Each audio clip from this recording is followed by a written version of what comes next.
Welcome to the Find the Way podcast. In this show, we will try to explore what is happening in emerging markets and how entrepreneurs, investors, and communities are simply finding the way to make phenomenal things happen, regardless how volatile the environment may sometimes seem.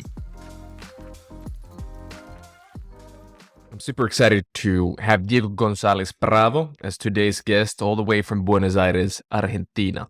Diego is the co-founder and partner of Draper Cygnus, a venture capital firm focusing on pre-seed and seed stage funding within the region of LATAM. Welcome, Diego.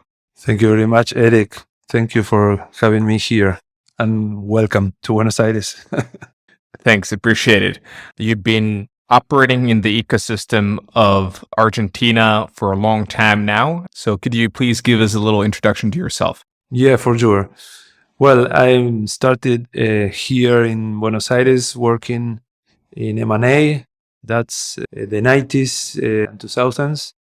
I have been working in M&A for 8 years in PwC in Buenos Aires, and then in my own firm doing the same. First, I have some experience working in the ecosystem with private equity, but we have a lot of clients in the venture capital arena, and I start knowing about these Argentine entrepreneurs and the fundraising process and how they reach this venture capital fund that were starting by those days in Latin America. Brazil and Argentina were like a little ahead of the rest of the countries, and I started to stay in contact with them and work with the entrepreneurs, first in helping them to raise money, to raise their rounds of capital, and then with some of the exits. Argentina was, as I was saying, was an important country in the region, and some of the remarkable entrepreneurs and unicorns like Mercado Libre with Marcos Galperin and Hernán Casá, or Patagon with Wences Casares, and all that kind of high-profile entrepreneurs. So then the dot-com bubble came, and after that I went to work by myself and started to work like with the second era of entrepreneurs, this new generation of entrepreneurs, doing the same, helping them start their companies, helping them to raise money, and then helping some of them to sell the company, to have their exits, and in some of the cases to start again with starting new companies, and started to be each time more involved with the ecosystem. In fact, I'm one of the founders of the Argentinian Entrepreneurs Association, and also of the Argentinian Venture Capital and Private Equity Association. So we have been very involved with the ecosystem. My partner Ignacio is nowadays the president of the FinTech Association here in Argentina. So we are very active in the ecosystem. So Ignacio has been one of these entrepreneurs, successful entrepreneurs, who sell his company and started to invest as an angel. And in 2012, we get together and started to invest with a small vehicle, with investment from friends and families, and with a small capital. And we built this first small but successful portfolio of 15 companies.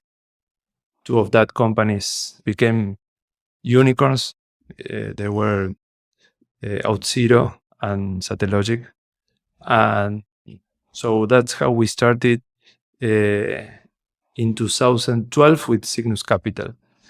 We have like a couple of more vehicles So we reached like 32 portfolio, companies portfolio in these vehicles. So in 2017, we were looking for a partner in US because most of the companies, as we have a small ecosystem here in terms of the capital available for the startups, you can raise the first rounds, you can do fundraising here for pre-seed and perhaps for seed investment, but from Series A, Series B, and beyond, you need foreign investment. So most of the time, these entrepreneurs went to US to raise money and to start operations also. So we try to help them. So we wanted to have a partner there in US, especially in Silicon Valley. That's how we reach Team Draper, and Team has this Draper Venture Network. It was a network of, by that time, 25 venture funds all around the world. So we wanted to belong to that network and then meet Tim. He came to Buenos Aires and also to Santiago de Chile and São Paulo in Brazil to know the ecosystem, that the Latin American ecosystem. He met with our portfolio companies, with the local ecosystem here, and he fell in love with the entrepreneurs, and he liked also our team. So he decided to be a partner in the fund. That's why our funds since then are called Draper Cygnus. And after that, he became also an LP in all our funds. And he's a great fan of the entrepreneurs, the Latin American entrepreneurs, not only here in Latin America, but all over the world. He started to meet these entrepreneurs that we support.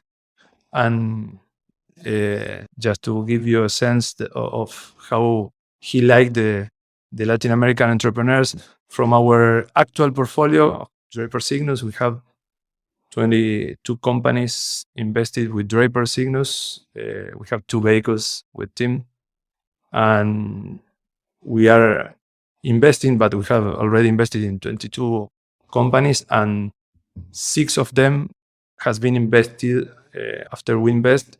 Tim Draper with Draper Associates or with any of his vehicles invested directly in those 6 companies because he liked not only our portfolio but the Latino entrepreneurs, and he has his focus in what's happening here in the region, and he's very active with us. So that's how we reach this place nowadays. Thanks for sharing, Diego. How would you describe that the landscape has changed in the past 20 years that you have been operating within Argentina? Yeah, well, a lot have changed because we have always had a lack of capital here in the region in general, but mainly in Argentina. And nowadays you have more capital available. The entrepreneurs are more sophisticated.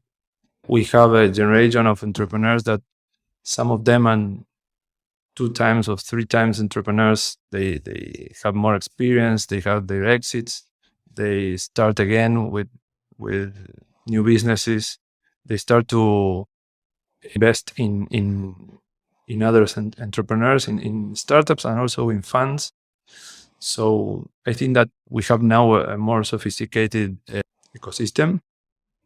We had always had a lot of entrepreneurs, very active and good entrepreneurs. And now, for the first time, we are having more investors, more angel investors, more funds, accelerators, company builders, and the ecosystem start to have players in the other side of the table. mainly in the seed and pre-seed stage.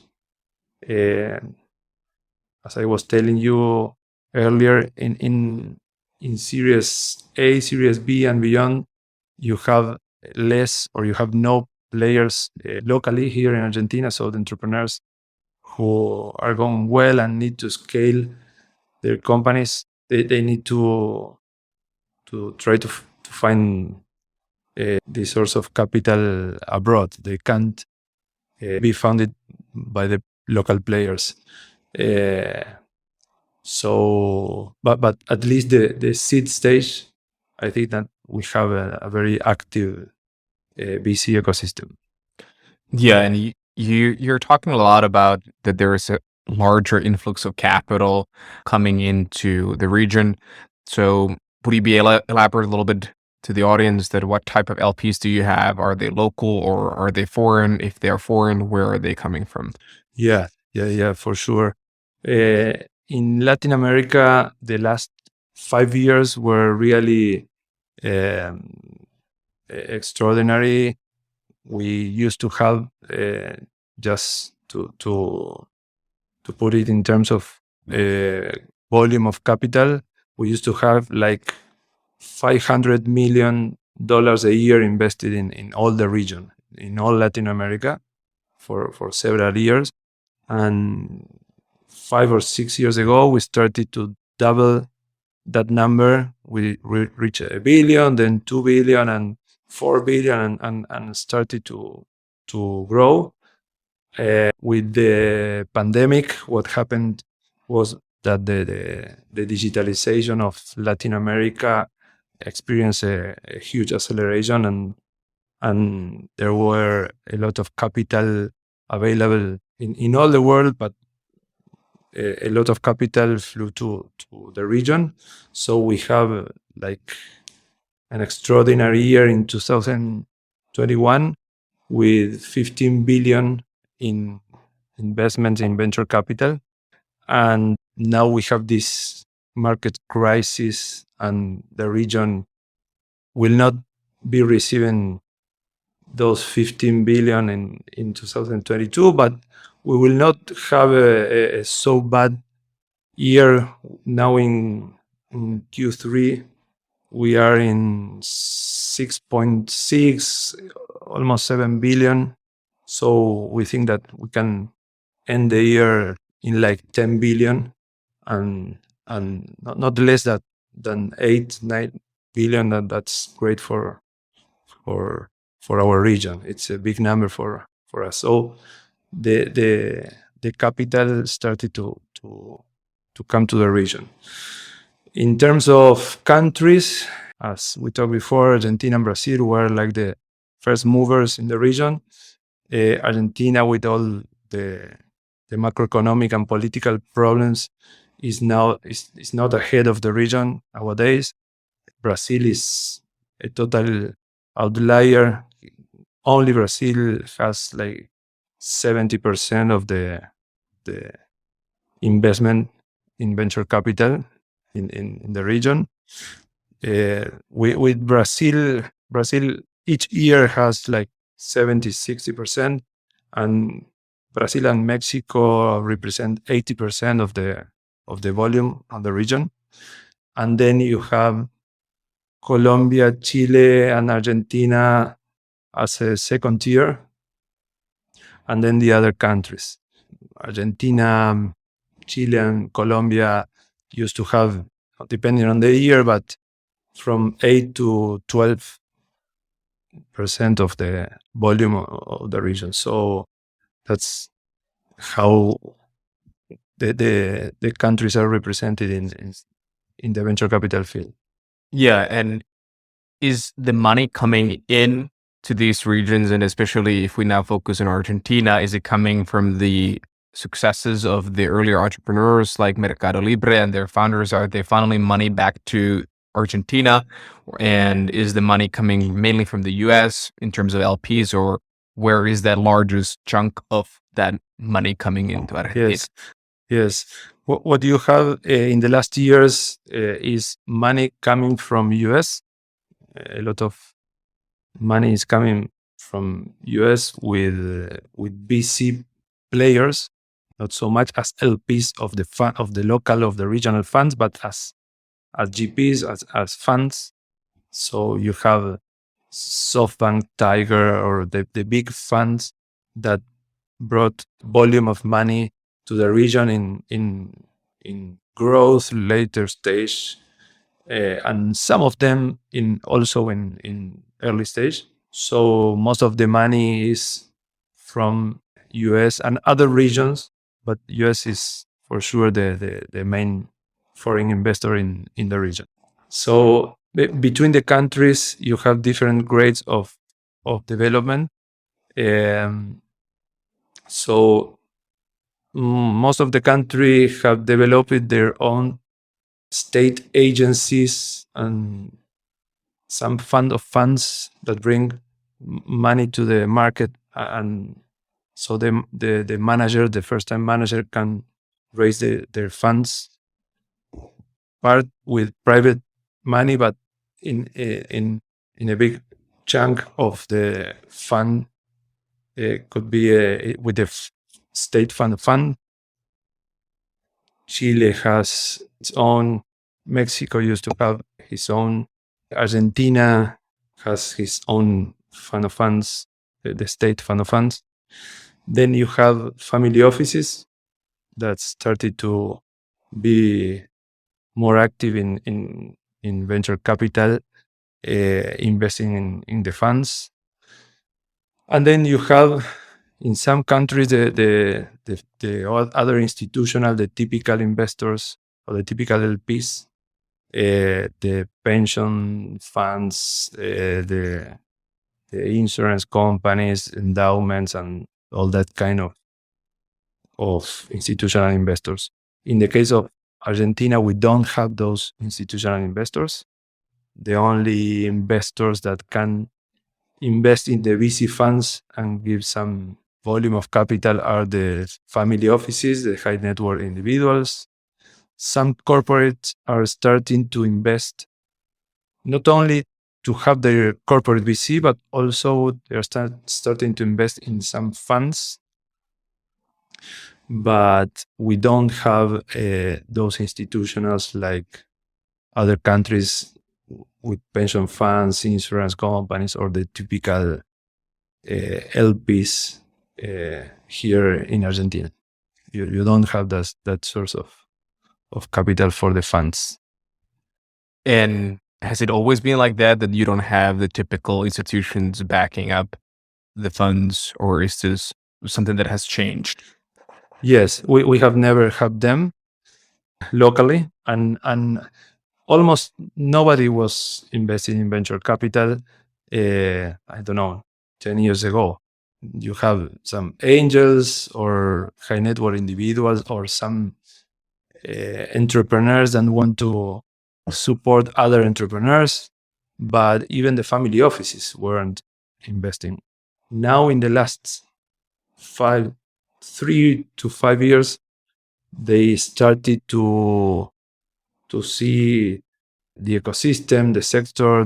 They wanted to be part of that, and they want to support entrepreneurs, and they started to see this as an investment also, and started to think on investing in a fund. But I don't know, 3 or 5 years ago, it was even an option. It wasn't an option. Wow, that's very surprising for me to hear. And it's very nascent industry in that way, that people are then starting to invest in funds. And why do you think that is that way? Why is it only now starting to take off? Well, we have like 50 unicorns here in the region, in Latin America, and 38 or 40 has born on the last 3 years or so. So all these in the news, and these successful entrepreneurs, these unicorns, this new generation of entrepreneurs that not only want to build a big company for the region, but also want to change the world and want to save the world and all that. started to have the attention of the family offices, the investors, the corporates. They all want to be part of this. They all want to be innovative and be part of the technology waves and the innovation waves, and they want to be part of that. And they realize that investing on this could be a good idea. But here, especially in Argentina, I think that may be a trend on the region, but especially in Argentina, all them, the family office and also the corporates want to invest on this, but they, at the beginning at least, all them want to invest directly in the startups. They don't want to invest in a fund. They don't want to delegate the investment decision in a fund manager. They want to do that by themselves. They started to do that. Some of them have no good experiences. Some of them, yes, but what they realize is that perhaps having a fund manager, a professional, full life fund manager with experience and doing this full time could be good. And they started to talk with us and to be involved with the industry, and they started to invest on this asset class. But this is a really very recent trend. It was not happening 5 years ago. Wow, this is super interesting to hear, at least for me, and I think a lot of people outside of this region where we have relatively more mature of these ecosystems. What do you now see that you are being trusted for almost a past decade of running these funds, managing these funds, and allocating capital into the nascent ecosystem, startup ecosystem of the region? What do you think that, from your perspective, are the biggest risks that your portfolio companies and other companies, young companies in the region are facing now in Argentina? I don't know. We don't have portfolio companies in Argentina per se. The companies, at least the companies that we invest, they have global businesses or they have regional businesses, and most of them operates here in Argentina. Some of them not. They went in the first round of financing. They went to US and stayed there and developed the businesses there. Some others are here in the region. Some other are in US and have people working here in Argentina because we have great talent and it's cheaper than the US. So they can have activity in both countries or in both regions. So these businesses, they do not depend so much of the Argentine market, and the risks that we can face here in Argentina. So the effects risk, most of the investors ask us how we cover that risk, but most of the portfolio is not exposed to that risk. So of course they have a lot of risk that they have to assume as all the startups, and we are living now this crisis in the world that impact in the VC industry, and they have to work and very, very carefully on the fundraising strategy because they can have difficulties in raising more money in the future, but they are not so exposed to Argentina and the risk, the political risk or the legal risk that we can have here as a market. For local startups or for local SMEs or for local companies, for sure it's an issue with all that. It's not easy to operate here in Argentina.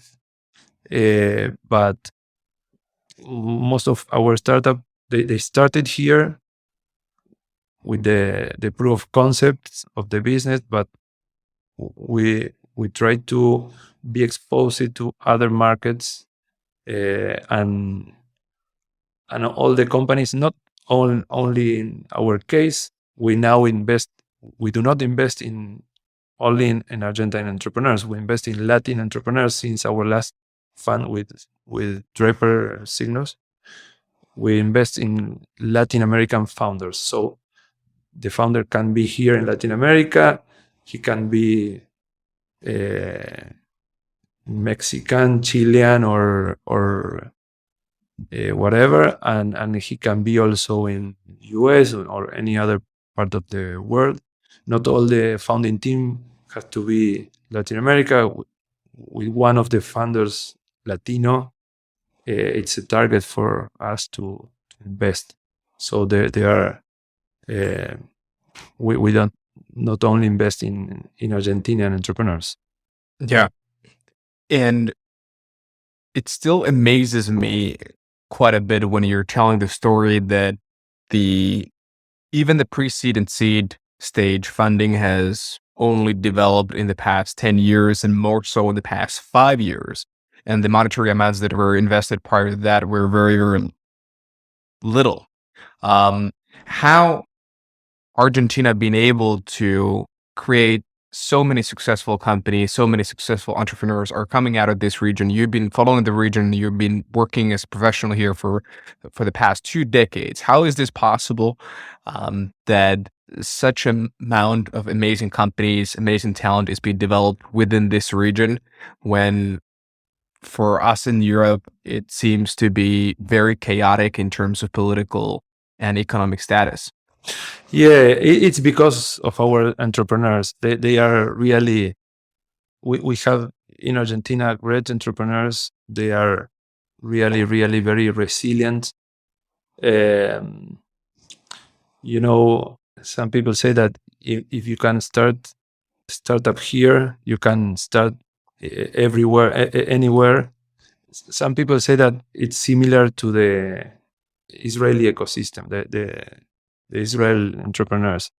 I think that in a way it's true. They're very resilient. They are very talented. They are always thinking big and thinking globally,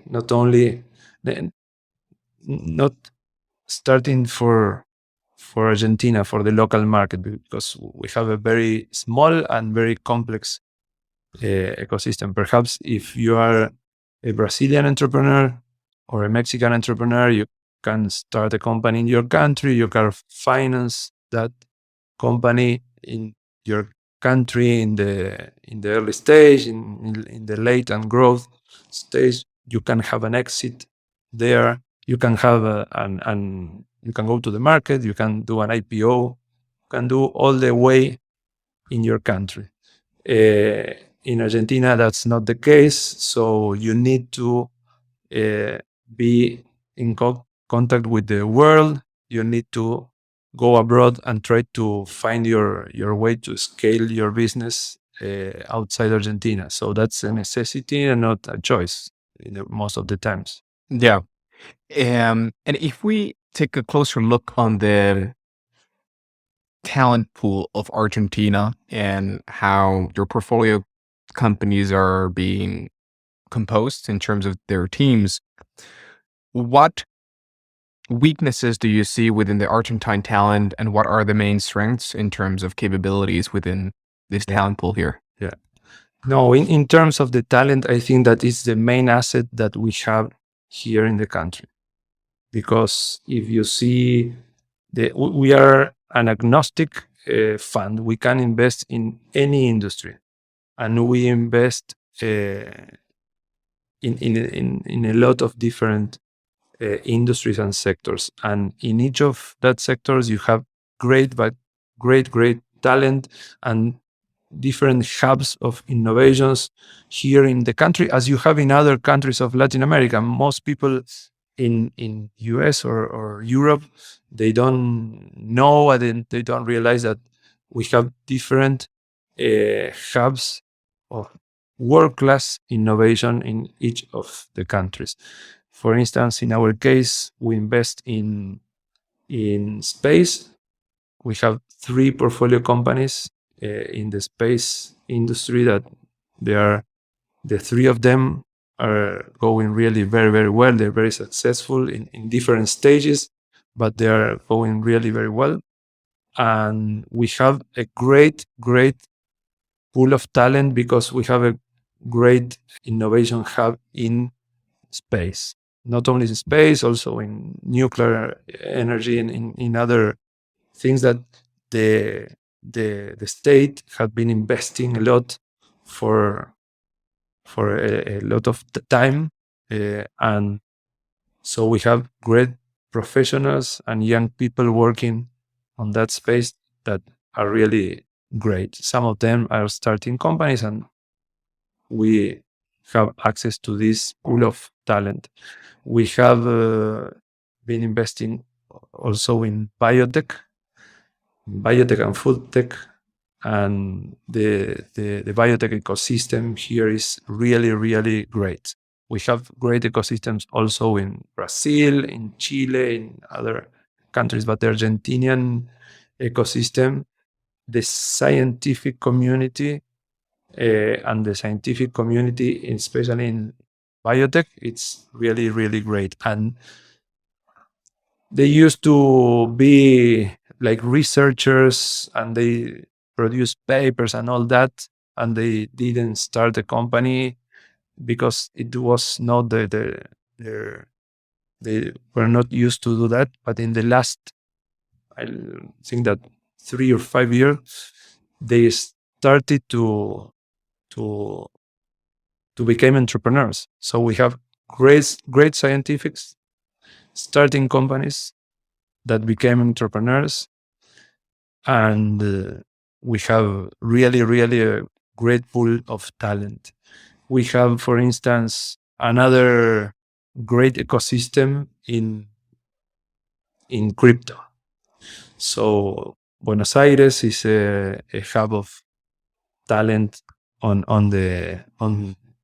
crypto, and we have world-class companies coming up from here, from Argentina, from Buenos Aires.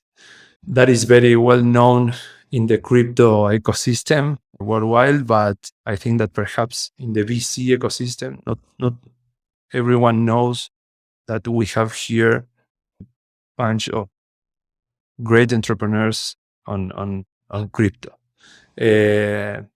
And we can go through different industries and also different technologies.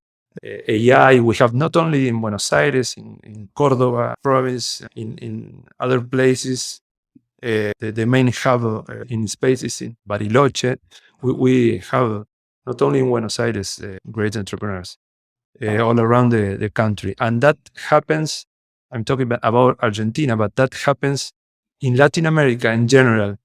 In each of the countries that you can go, you will find these different hubs and pool of talents and hubs of innovation in different sectors.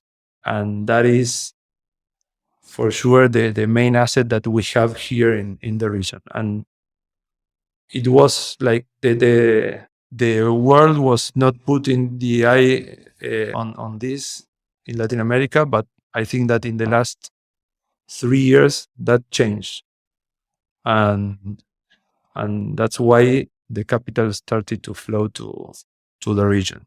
And I think that despite of the market crisis in the world, I think that trend will continue here in Latin America. Yeah. And what advice would you give people who want to invest and operate and do business within Argentina and overall within the region of Latam?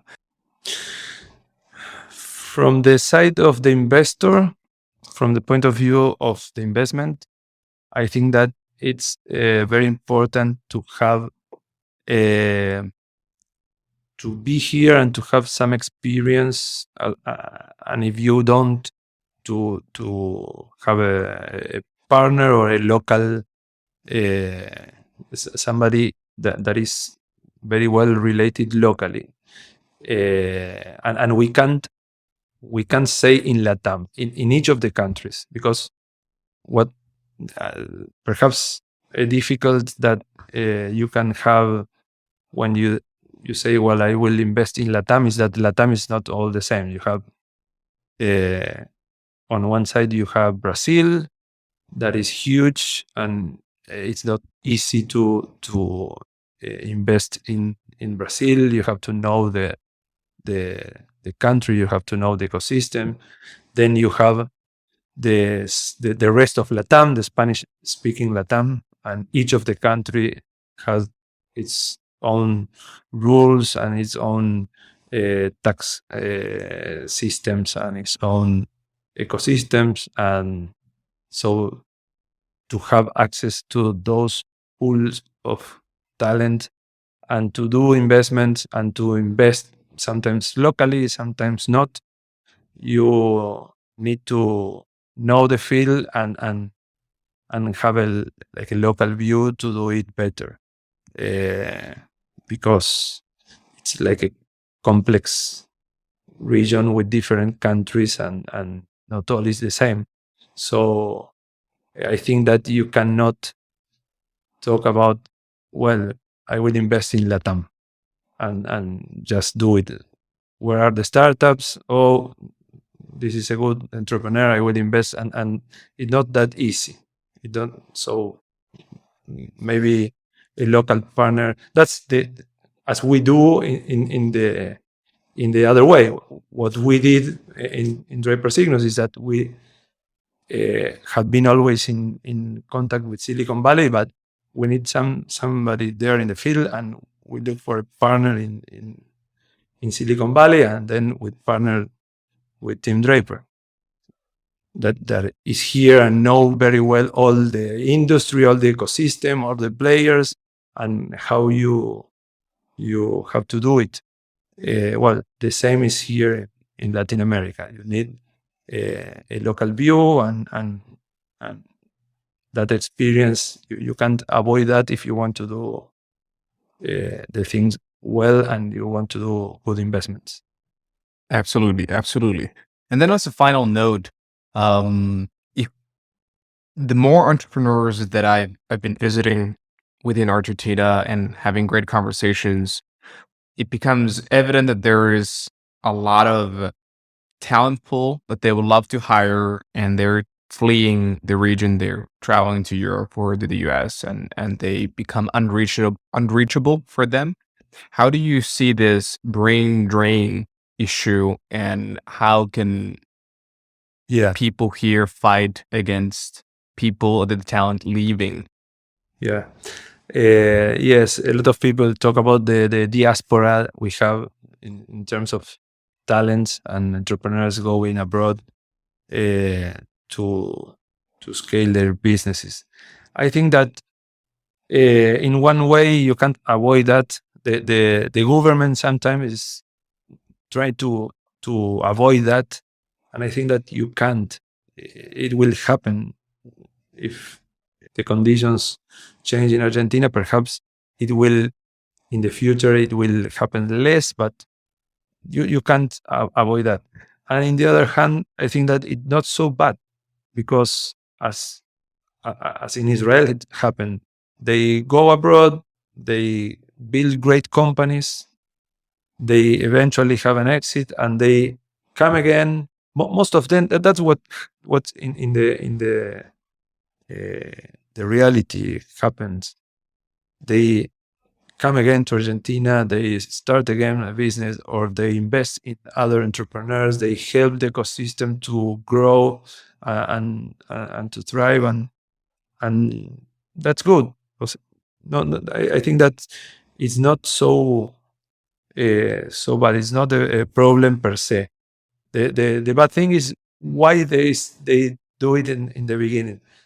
It's because they can't grow their companies here, but it's not their fault, and you can't avoid them to go away. But it's not so bad, because that in part of because of that is that we have so great entrepreneurs and so sophisticated entrepreneurs here, because their peers or those who are 2 or 3 times entrepreneurs, they know how is in the big leagues in Silicon Valley or in Europe or any part of the world that they have been working, so they can come back to Argentina and start again here, or help their peers to start businesses and all that. So I think that is a natural process that we will have. It's inevitable or unavoidable, and it's not so bad. I think that we have to live with that, and it's in some way it's good as it is. Thanks. And overall, thanks, Diego, for sharing your perspective and your stories a little bit for the people, especially who are not in Argentina or never visited Argentina. I think that it's super intriguing to hear the stories that are happening in this part of the world. So thanks a lot for joining us today, Diego. Thank you, Eric, and thank you for helping us to spread the word about what is happening here in the region, in Latin America, and especially in Argentina. So thank you very much.